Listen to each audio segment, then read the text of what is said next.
There's a moment when the noise fades, and what's left behind is silence and shame. It's not the kind of shame that comes from doing something wrong, but the heavier kind. The kind that lingers because you did nothing at all. Stay with me, because by the end of this, you'll understand why Carl Jung believed that your undisciplined self isn't lazy, it's exiled, cast out, and it's quietly begging to return home. We rarely speak openly about what it does to a person to watch themselves break the same promise day after day. To whisper tomorrow with trembling hope, knowing deep down that tomorrow never truly comes. To walk past the mirror and feel a subtle, almost unnameable resentment toward your own reflection, not out of hatred, but because you no longer believe the person staring back. You say you'll change. You tell yourself, this is the day I begin. And for a fleeting moment, you believe it. There's a spark. But then, the next morning arrives. The person who made that vow is nowhere to be found. He's been replaced by the same tired eyes, the same restless scrolling, the same patterns running. Retreating, hiding, Carl Jung once said, people will do anything, no matter how absurd, to avoid facing their own soul. But what if that's exactly what avoiding discipline really is?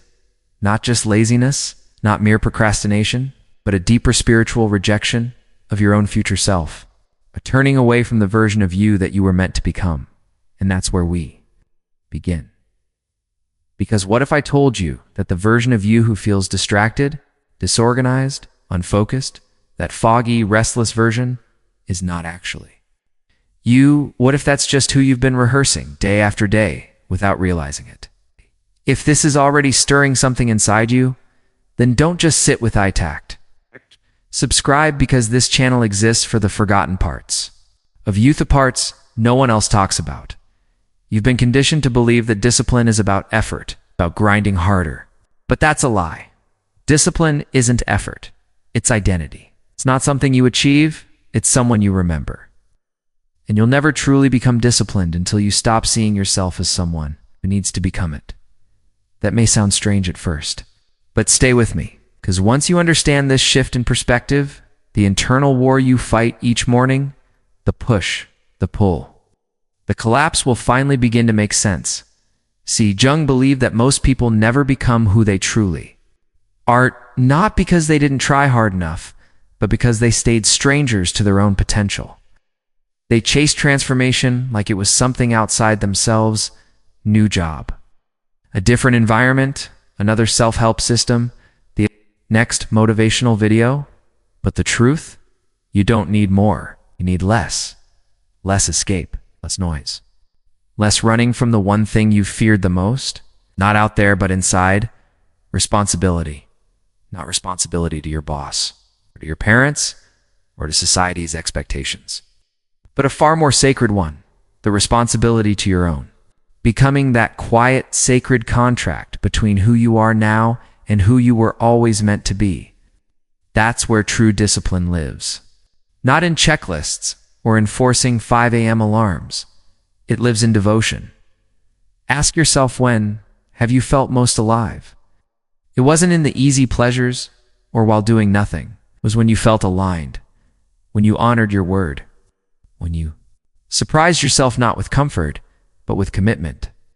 When you did something you once believed you couldn't, that feeling, that wasn't just pride, it was integrity. And Jung would tell you, that's no coincidence. The psyche longs for wholeness, craves unity. It yearns to integrate. When you're fragmented, saying one thing but doing another, your subconscious notices, and it will rebel. Not subtly, but forcefully. You'll feel that resistance, not because you're lazy or incapable, because your mind is rejecting the fraud of the identity you've been pretending to live. That's the part most people miss entirely. A lack of discipline isn't the disease, it's merely a symptom, a visible warning of something much deeper. A soul divided against itself. One half of you dreams, plans, and sets goals. The other half breaks them, silently, habitually. One side of you wants to build something lasting, to stand tall. The other side wants to vanish into the crowd, unseen, untouched. It's unchallenged. And every single day you repeat that exhausting cycle. You're not just wasting time. You're deepening the fracture, enforcing the very disconnection that's kept you stuck. Jung warned about this long before self-help books and morning routines. He said, what you resist not only persists, but will grow in size. And he was right. The parts of yourself you cast aside, the parts you ignore or suppress, they don't disappear. They don't fade with time. They wait quietly, patiently, and they become your shadow. But here's the twist. Your shadow isn't just the broken, painful pieces. It's also your greatness, your discipline, your ambition. The structured, powerful, focused version of you that you locked away not because it was weak, but because it scared you. You feared what would happen if you failed. But more than that, you feared what would happen if you succeeded. You see your own strength. That's what you're actually afraid of, isn't it? Because if you truly commit, if you finally step into the identity of someone who follows through, then the excuses vanish. There's no one left to blame, no potential to hide behind. You'll be forced to become proof, not just promise. And that's terrifying. Because once you become proof, there's no turning back. You can't disappear again. You either rise or you decay. People will see it. But let me give you the truth, the part that's hardest to swallow. You're already dying, not physically, but spiritually, emotionally. Every time you betray your schedule, every time you abandon your own priorities, every time you hit snooze, scroll past your promise, numb yourself with dopamine instead of earning your own self-respect, you lose something deeper than time. You lose trust in yourself. You lose alignment with your spirit. You're not exhausted. Because of the workload, you're exhausted from guilt. The weight of self-betrayal is crushing. Deep down, you know this isn't who you were meant to be, and I need you to hear this next part, not just with your ears, but with your bones. Discipline is not something you tack onto your calendar. It's not a productivity tool. It is the soul's immune system. Defends your essence from spiritual rot, from regret, from becoming the kind of man who gains everything, except himself. Drop a comment when something hits deep. You might just be the lifeline for someone else, still stuck in the place you've already begun to rise from, and now I need you to remember this. There was a time you wanted this before the distractions, before the fatigue, before you stopped believing in yourself. But your spirit didn't forget. It's still there, waiting in silence, waiting for you to come back to that sacred fire, back to the forge where discipline was born in you. We'll go there, we'll relight it, but not yet, not until we uncover the root, because now we descend into the origin of your undisciplined self, where the fracture first began. Why you resist structure, and how Jung's theory of archetypes reveals the buried identity sabotaging your every effort. This isn't motivation, this is transformation. And once you truly see it, feel, it shall never return to who you were before. Something shifts permanently. You didn't become undisciplined by accident. That wasn't random. You were trained not by a single dramatic moment, but through the quiet repetition of 1,000 small betrayals. Some came from the world, but many came from within. And over time, something subtle but powerful happened. You began to believe a story, one that whispered to you, again and again, that you're someone who always almost does it. Someone who nearly changes. Someone full of potential that never quite arrives. But that story is not you. It's not your truth. It's a survival mask, a carefully assembled shield, built piece by piece from fear, rejection, abandonment, and quiet wounds no one else ever noticed. You wore it to be safe. But over the years, that same mask hardened. It fused into your identity.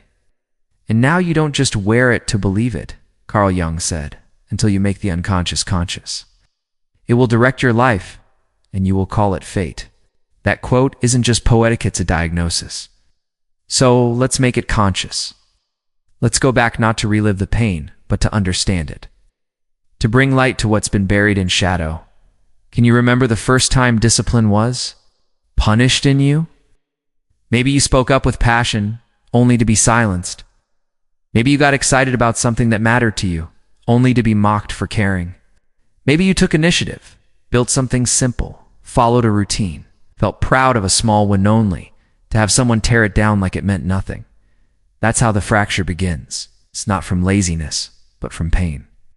Quiet, slow, repeated pain. and that changes you. Here's the brutal irony. The most disciplined part of youth apart craving order, clarity, structure is also the most vulnerable. Why? Because discipline demands belief, requires faith in your own power. And when that belief is shattered early, especially when you're still forming your identity, that part of you doesn't die. It hides. This is what Jung called the repression of the noble archetype, the king, the warrior, the architect, the part of your psyche built for responsibility, direction, and power. The part that doesn't want chaos, it wants to lead. It wants to rule over time, emotion, and energy. It wants to build. It still exists. But now, twisted by years of quiet defeat, it no longer stands tall. Instead, he lurks. Not dead, just unclaimed. Waiting. So every time you try to start something, new, whether it's a habit, a morning routine, a diet, a focused work sprint, you're not starting from a clean slate. You are standing at the front lines of a deeper conflict. You're confronting every ghost who ever told you, you won't finish this. You never follow through. You're not that kind of person. And unless you bring that into awareness, unless you realize this deeper layer, you will continue to sabotage yourself. Not because you want to fail, but because somewhere inside, part of you still believes you must. Here's the insight Jung left us with. Your outer failures are rarely about effort. They are almost always about identity. You cannot outwork a self-image that fundamentally contradicts the very thing you're trying to become. You can try all the systems, routines, and tools, but if they rest on a shaky foundation of who you believe you are, they will collapse. You will always return to the man you believe yourself to, but no matter how many new methods you adopt. So the real question is, how do we change that belief? Not with empty affirmations, not with momentary hype, but through something far deeper, integration. Let's go deeper now. Imagine two men inside you. One of them longs for power, for legacy. For structure, he is grounded, focused, calm. He is sovereign, speaks less and does more. He keeps his word even when no one is watching. The other wants ease, comfort, disappearance. He avoids risk, avoids failure, avoids intensity. He craves warmth, not victory. He doesn't want to conquer. He wants to disappear into safety. These two men are not enemies. They're split versions of you. Two reflections of a divided soul, standing on opposite shores of the same river. And as long as you reject one, you will never be whole. You must stop trying to kill the lazy version of yourself. That version isn't a villain. He's a wounded protector. You must reclaim him. Speak to him, not with judgment, but with curiosity. Ask him, what are you protecting me from? That question holds the key to everything. So I promise you, that lazy part of you isn't trying to ruin your life. He's not sabotaging you for fun. He's trying to protect you from pain, from the sting of disappointment, from the burn of failure, from the ache of being laughed at when you dared to try, from the cold silence of abandonment, from the loneliness of being misunderstood. These are not small wounds. They're ancient. They shaped how you see yourself. And when you begin to see this with compassion, not scorn, discipline becomes something sacred. It's no longer a war. It's a return to the throne you abandoned. Not because you were weak, but because you were scared. A return to the center of your psyche where the king archetype sits, watching not to dominate, not to control, but to stabilize, to bring structure to the chaos. Jung knew this long before any of us had words for it. Every man must eventually meet his inner king. Not the tyrant, not the performer, but the sovereign. When he does, everything changes. He stops performing, stops chasing permission. He no longer needs to impress anyone. Begins to organize his life not for praise, not for followers, but to reflect the inner hierarchy he has finally restored. That's what discipline really is. Psychological architecture. It's not about rigid routines or punishing yourself. It's the external reflection of internal order. And when a man lacks it, he doesn't just lose productivity. He loses his identity. Something deeper collapses. This is why undisciplined men feel shame even when no one is watching. Because it's not about what they did or didn't do. It's about who they're afraid they're becoming. The fractured self is a haunted place. A man divided against himself cannot stand. And unless you reintegrate the lost archetypes, the builder, the warrior, the father, the guide you'll keep. Reaching for motivation that never arrives? Why? Because here's the truth. You were never meant to rely on motivation. It was never supposed to carry you. You were meant to remember, to awaken, to walk through your day as a man who has already decided, this is who I am. This is what I do. This is the order I bring into the world. And yes, it will be painful. Yes, you will fail. Yes, some days will feel like a battle, but failure will no longer define you. Because identity precedes behavior. Once your identity changes, once it returns, your behavior will follow. Naturally, powerfully if you're still here. Oh, you already feel it happening. A part of you is waking up, not the hyped up, overachieving part, but the ancient part, the wise part, the structured, calm, relentless part, the one who doesn't scream. He builds in silence. He doesn't announce his arrival. He shows up brick by brick, vow by vow. And now I need you to hear something else, something essential. You cannot fully reclaim discipline until you forgive yourself for the years you lost. This isn't about punishment. This isn't about guilt or shame. It's not about regret. It's about maturity. The immature man says, I'm broken. I must be fixed. The mature man says, I am whole. I must be remembered. So remember this. There was never anything wrong with you. You just forgot who you were. At every time you choose structure over chaos, presence over distraction, action over hesitation, you are not becoming someone new. You are returning to the man your younger self needed, the man your older self will thank you for. That's the aim, the calling, the quiet mission that never leaves you, even when you try to forget. You see, Jung believed that the greatest work of your life isn't success, not status, not praise, not even happiness. It's individuation, becoming whole, becoming real. It means uniting the fragmented parts of yourself into one living, breathing truth, not perfection, but integration. And discipline, genuine, soul-rooted discipline, is the pathway to that truth. It's not a routine, not a hack, not a checklist. It's how you prove to your unconscious mind that you are safe now, that you are in control. It's that the king has returned to the throne not to conquer the world, but to reign within. So I'll leave you with this question, and I hope it echoes long after you stop listening. What would your life look like if you stopped living as a reaction and started living as a declaration? Because now we're ready to complete the journey, stepping into the last chamber, the part few are willing to face. We'll talk about time, about death, about the war that continues in silence when you avoid order, in the quiet, unwavering strength that awakens the moment you stop waiting to feel ready and start acting like you were born to lead. This isn't about becoming productive. It's about becoming sovereign, becoming someone whose very presence brings clarity and the final transformation. It's waiting. Always waiting. Time doesn't just pass, accumulates. Like dust in corners you stopped looking at. Like weight added to a ship you didn't realize was sinking. Every minute you delay your discipline becomes part of the architecture of your life. Not just as a missed opportunity, but as a brick in the structure of regret. You don't just lose time. You become shaped by the loss. Carl Jung once said, "You are what you do, not what you say you'll do." That line should haunt you not because it's cruel, but because it holds up the most brutal mirror. One that doesn't lie. One that shows you exactly who you've been becoming.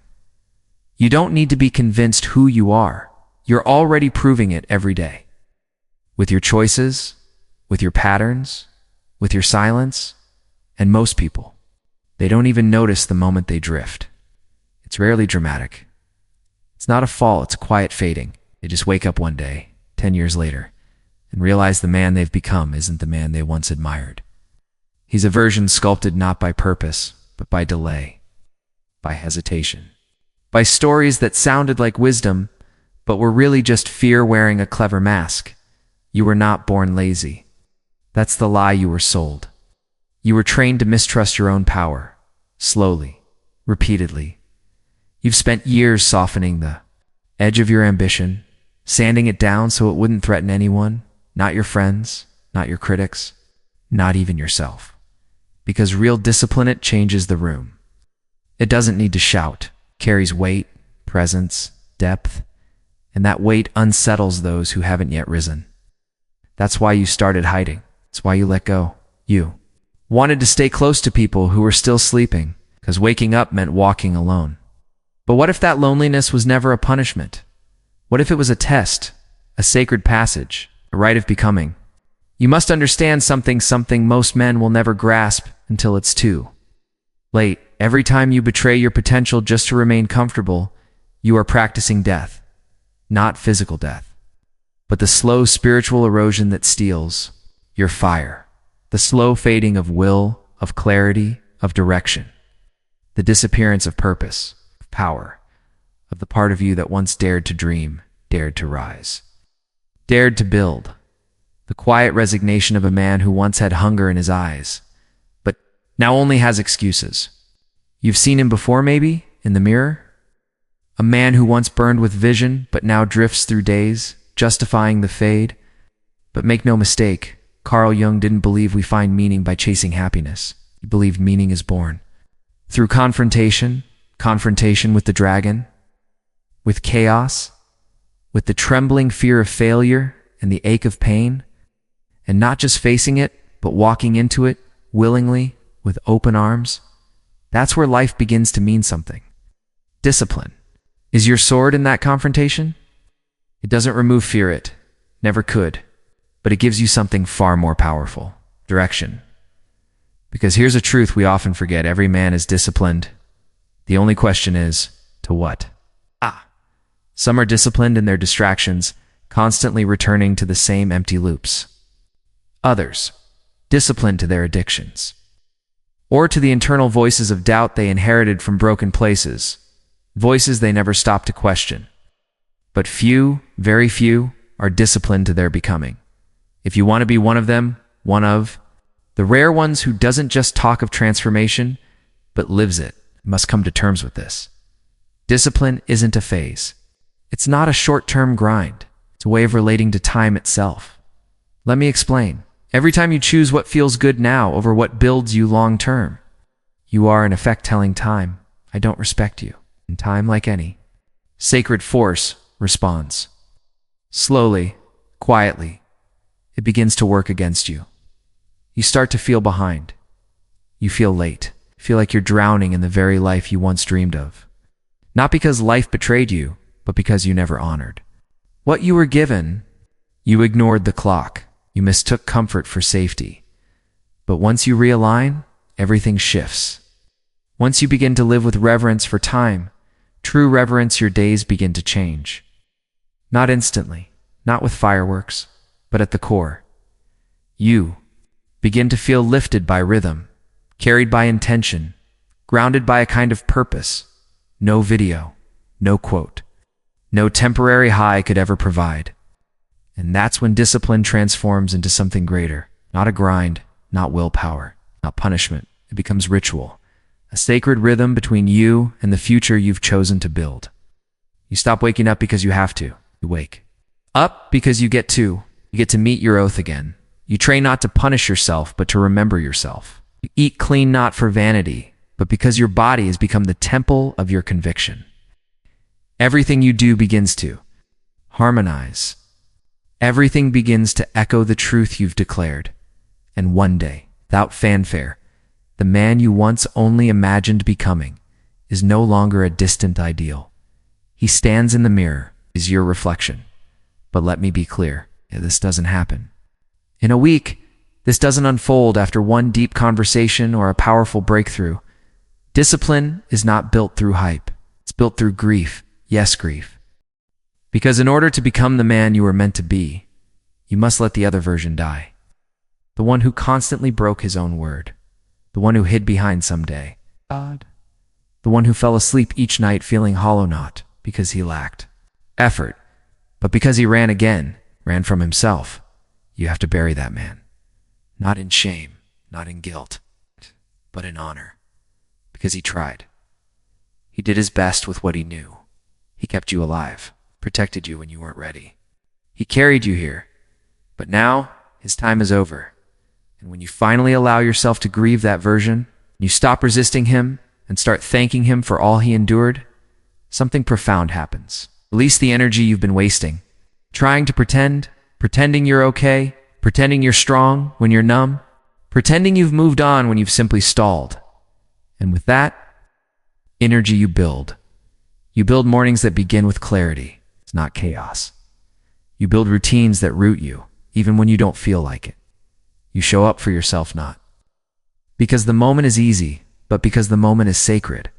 You build a schedule that doesn't trap you, but liberates you from the chaos of aimless living. It becomes the structure within which your creativity, strength, and clarity thrive, because order is not your enemy. It is your armor, your shield, your strategy. And the more chaotic the world becomes, louder, faster, more distracting, more valuable a calm, structured man stands like a lighthouse in the storm, a man who knows where his time goes, who keeps his inner world in alignment when everything outside wants to pull him in 100 directions. You become that man, and it starts now, not next Monday, not after the next setback or the next motivational video. Now this moment, because this moment, this breath, this heartbeat, this uncomfortable truth inside you is your initiation. Your starting line. You don't need another reason. You don't need the stars to align or the feeling of certainty to arrive. Don't need to feel ready. You are already worthy of being disciplined. You just haven't been reminded.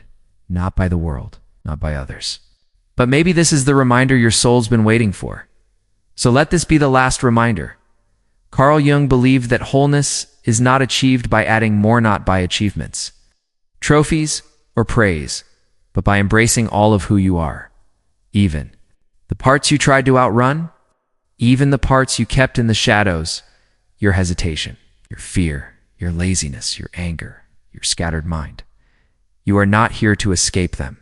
You are here to lead them. Let's gather those pieces, to hold them, honor them, and bring them into alignment with something higher. Because when you do that, when your inner house is finally in order, you won't just feel powerful. You'll feel at peace, and peace. Not noise is the sign of true discipline, because real discipline isn't loud. It doesn't scream. It doesn't post about itself. It doesn't beg to be seen. It walks quietly daily. It's like a man who has finally remembered what he came here to do. So return to your vow, not tomorrow, now, because once you do, once you cross that invisible threshold of self-trust, you'll never avoid discipline again. Not because you have to, but because you'll finally know what it feels like to be a man who keeps his word to himself.